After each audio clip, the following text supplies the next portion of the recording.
مولانا پچھلے دنوں وزیر اعظم نریندر مودی نے اپنی ایک پارٹی کی میٹنگ میں کہا کہ مسلمانوں کے خلاف کوئی الٹا سیدھا نہ بولے. انہوں نے اپنے لیڈر سے بھی کہا کہ پسماندہ مسلمانوں تک ہمارے لوگوں کو پہنچنا ہے, آؤٹ ریچ کرنا ہے. ابھی صوفی مزاج رکھنے والوں کی ایک کانفرنس پہ بلانے جا رہے ہیں, کچھ لوگوں کو ذمہ داری دی گئی ہے جوڑنے کی. تو آپ کو نہیں لگتا کہ مودی سرکار اب مسلمانوں سے قریب ہو رہی ہے یا انہوں نے نفرت کو ختم کرنے کی کوشش کی ہے؟ میں خدا کا شکر ادا کرتا ہوں کہ میں اس غلط فہمی میں بالکل نہیں ہوں. یہ مسلمانوں میں پھوٹ ڈالنے کی کوشش ہے. یہ پسماندہ مسلمان کون ہوتا ہے بھائی؟ یہ کہاں رہتا ہے؟ یہ کس قدر بڑی چال ہے RSS اور BJP کی کہ مسلمانوں میں کوئی پسماندہ ہو ہی نہیں سکتا.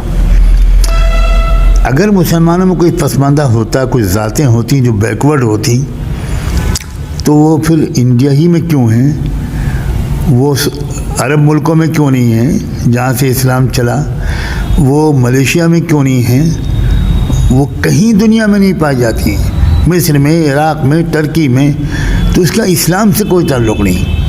یہ چونکہ بھارت کے مسلمان کچھ تو اولادیں ہیں انہی کی جو یہیں کے مول نواسی تھے, اور کچھ پڑوس کا وجہ سے بھی انفیکشس بیماری لگ جاتی ہے, تو مسلمانوں کے اندر بھی تھوڑا بہت یہ اونچ نیچ کہیں پر آ گئی.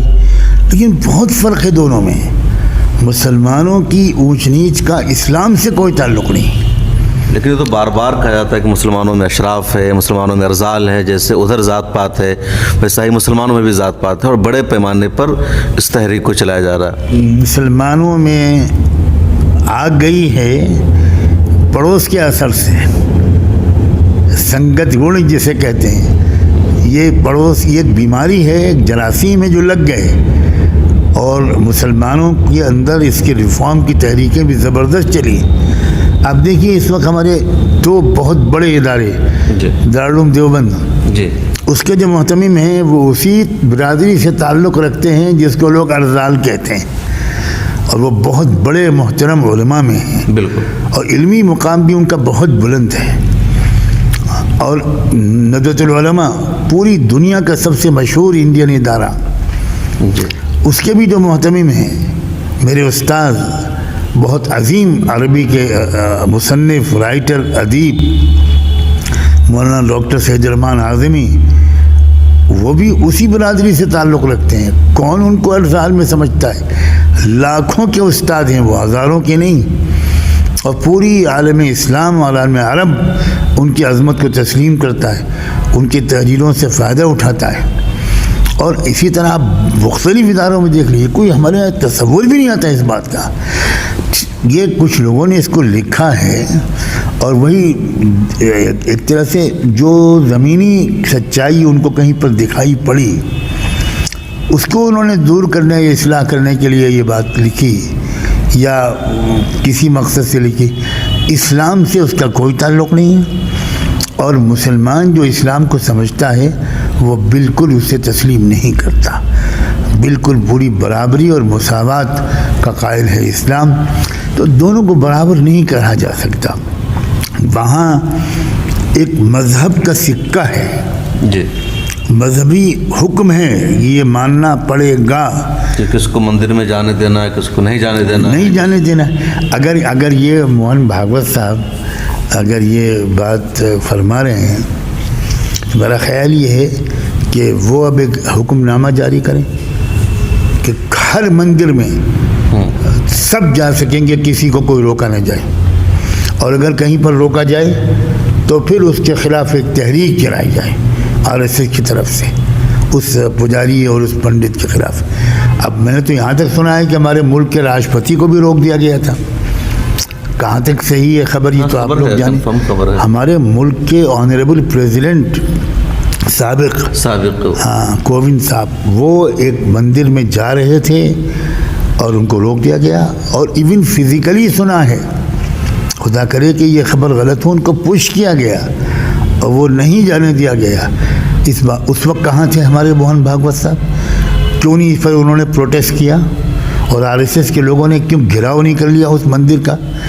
یہ ڈیفینسو پوزیشن میں ہیں وہ، اور وہ کروڑوں وہ لوگ جو ہندو نہیں تھے، جن کو ہندو بنا لیا گیا، ان کو ہندو بنائے رکھنے کی مسلسل کوششوں میں سے یہ ایک کوشش ہے جو موہن بھاگوت کی زبان سے جاری ہوئی ہے، اور مجھے امید ہے کہ یہ کوشش اب بہت دن تک چلے گی نہیں، کامیاب نہیں ہو۔ تو مسلمانوں کو جو بار بار کہا جاتا ہے اشراف رضا ذات پات میں تقسیم کرنا، اس کے پیچھے ایجنڈا کیا ہے؟ آر ایس ایس کی طرف سے بات کہی جاتی ہے، جو دلت ایکٹیوسٹ ہے یا خود کو مسلمانوں کا قریب سمجھتے ہیں ان کی طرف سے بھی بات کی جاتی ہے کہ مسلمانوں میں جو پسماندگی ہے یا پسماندہ مسلمان کہتے ہیں، وہ اشراف مسلمانوں کو اس کے لیے ہمیشہ ذمہ دار ٹھہراتے ہیں اور مسلمان بھی اس کے بہکاوے میں آتے ہیں۔ دیکھیے، آپ نے پہلے سوال کیا تھا کہ کیا وزیر اعظم ہمارے ملک وہ مسلمانوں سے قریب ہونا چاہتے ہیں؟ جی، میں نے اس کے جواب یہ دیا تھا کہ قریب نہیں آ رہے ہیں، پھوٹ ڈال رہے ہیں۔ وہ محسوس کر رہے ہیں کہ بحیثیت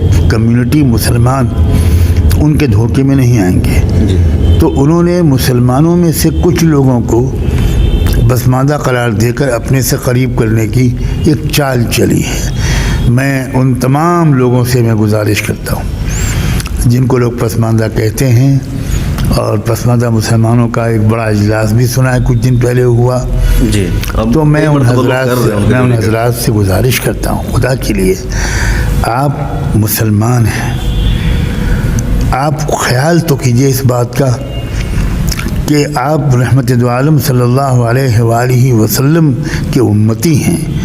آپ خدا کے لیے ان کی طرف دیکھیے کہ ان کی منشا کیا ہے۔ کلمے کی بنیاد پر ایک امت واحدہ بنیے۔ اگر کسی نے آپ کے ساتھ زیادتی کی ہے تو اس کا بدلہ اس طرح لینا کہ بدترین جو دشمن ہیں امت کے، آپ ان کی سائیڈ لینے لگیں اور ان کے ساتھ کھڑے ہو جائیں اور ان کے ناپاک ارادوں کو آپ کامیاب کریں، جانے یا انجانے میں، یہ نہ کریے۔ اپنی شکایتیں آپ رکھیے مسلم لیڈرشپ کے سامنے اور ان کو اپنے رویے کی تبدیلی پر مجبور کیجیے۔ آپ کی آبادی بھی بہت بڑی ہے، آپ کی صلاحیتیں بہت بڑی ہیں، بہت سی انڈسٹریاں آپ ہی کے بل پر چل رہی ہیں، تو یہ اس چکر میں نہ پڑیے۔ یہ غلط فہمی تو کسی کو نہیں ہونی چاہیے کہ حکومت مسلمانوں کو خوش کرنا چاہتی ہے، لیکن میرا ایک خیال ضرور ہے کہ ان کا جو شاید خبریں ایجنسیز سے مل رہی ہیں کہ ان کو پہلے جن ووٹرز نے ووٹ دیا تھا اب اس میں کمی آ رہی ہے، اور اس کمی کو پورا کرنا چاہ رہے ہیں وہ ان بھولے بھالے مسلمانوں کے ذریعے۔ وہ ایسا مجھے محسوس ہوتا ہے کہ یہ ان کو ایک اندیشہ ہے۔ تو جو لوگ ملک کی ترقی چاہتے ہیں، یہ ان کے لیے اچھی خبر ہے کہ انہوں نے یہ محسوس کیا ہے کہ مہنگائی، بے روزگاری اور سب کچھ ایک دو تاجروں کے جھولے میں ڈال دینا، سبھی کچھ۔ میں تو حیران ہوں، لوک سبھا میں جو ایک تقریر اپوزیشن لیڈر نے کی ہے، تو اتنا تو مجھے بھی اندازہ نہیں تھا، میں تو خیر ہوں بھی نہیں اس دنیا کا آدمی، کہ بھائی اب کچھ بچا ہے کہیں باہر، ایک آدھ انڈا کہیں باہر ہے، یا سارے انڈے ایک ہی باسکٹ میں ڈال دیے گئے اڈانی صاحب کے۔ تو ان مسائل پر توجہ دیجیے اور کسی گمراہی یا غلط فہمی نہ پڑیے۔ یہ آپ کے ذریعے سے کچھ ووٹ حاصل شاید کر لیں، لیکن پھر جو آپ کو دھوکہ دیں گے تو پھر آپ کہیں کے نہ رہیں گے، ایسا مت کیجیے۔ ساتھ ہی میں اپوزیشن لیڈر سے بھی کہنا چاہتا ہوں، وہ چاہے کانگریس ہو، چاہے سماجوادی پارٹی ہو، چاہے کوئی پارٹی ہو، میں ان سے بھی کہنا چاہتا ہوں کہ آپ مسلمانوں سے آؤٹ ریچ جو آپ نے بند کر دی ہے ڈر کے مارے، یہ اب پھر اس کا بھی نقصان آپ ہی کو پہنچے گا۔ آپ مسلمانوں سے کھل کر آؤٹ ریچ کیجیے، ان سے بات چیت کیجیے، اور وہاں ان ٹاپکس پر بھی بات کیجیے کہ کون پسماندہ مسلمان، ہم تو جانتے ہی نہیں کہ مسلمانوں میں کوئی پسماندہ بھی ہوتا ہے۔ تو آپ اپوزیشن والے جو ویکیوم چھوڑ رہے ہیں اس کا فائدہ ظاہر ہے کہ چالاک لیڈرشپ اٹھائے گی۔